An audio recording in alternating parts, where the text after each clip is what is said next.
విష్ణువు దశావతారాలలో తన భక్తుణ్ణి రక్షించడానికి ఎత్తిన విశిష్ట అవతారమే నృసింహ అవతారం.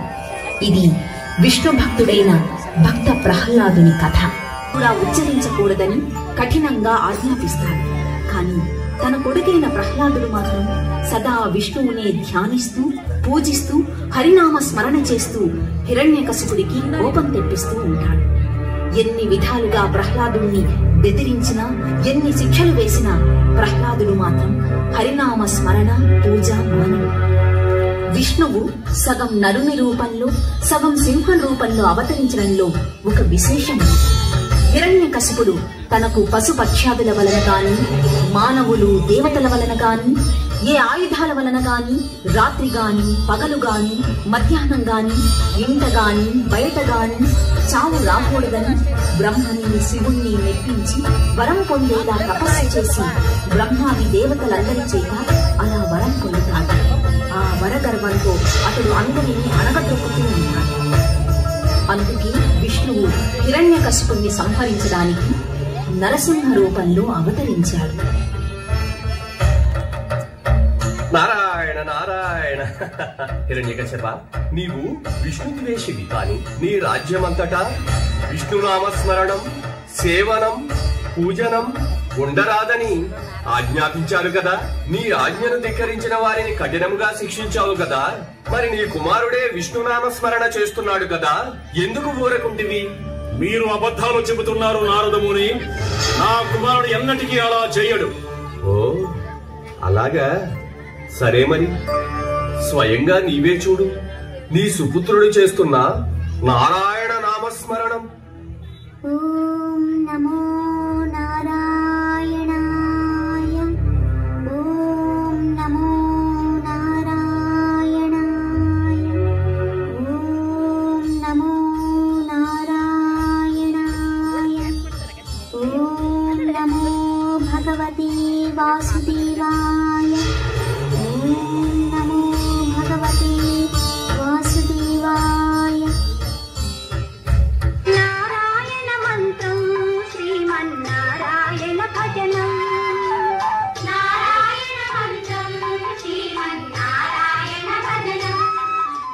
భవబంధాలు పారద్రోలి పరమున సంగే సాధనం, నారాయణ మంత్రం శ్రీమన్నారాయణ భజనం, నారాయణ మంత్రం శ్రీమన్నారాయణ భజనం.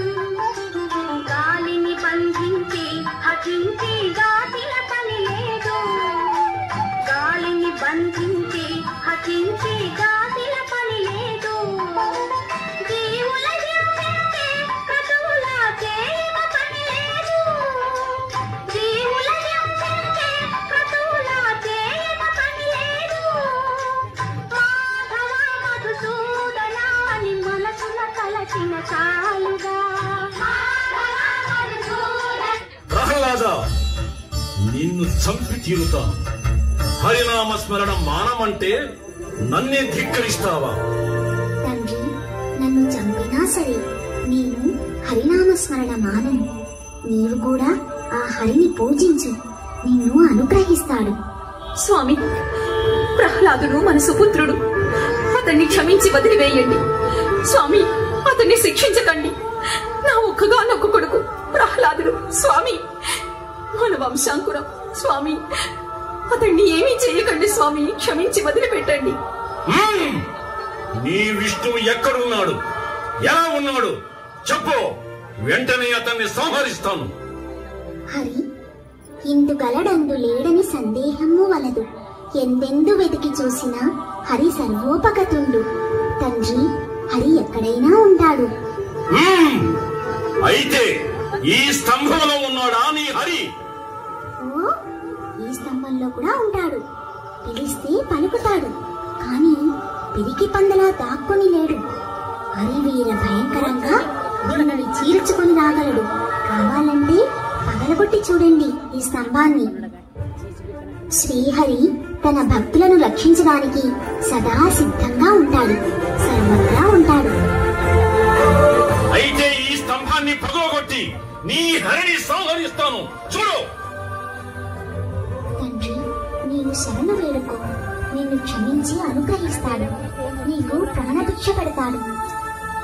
అతడు నాకు ప్రాణభిక్ష పెట్టడం ఏమిటి? నేనే అతడి ప్రాణాన్ని నా గదాఘాతంతో సంహరిస్తాను.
శాంతించు స్వామి, శాంతించు.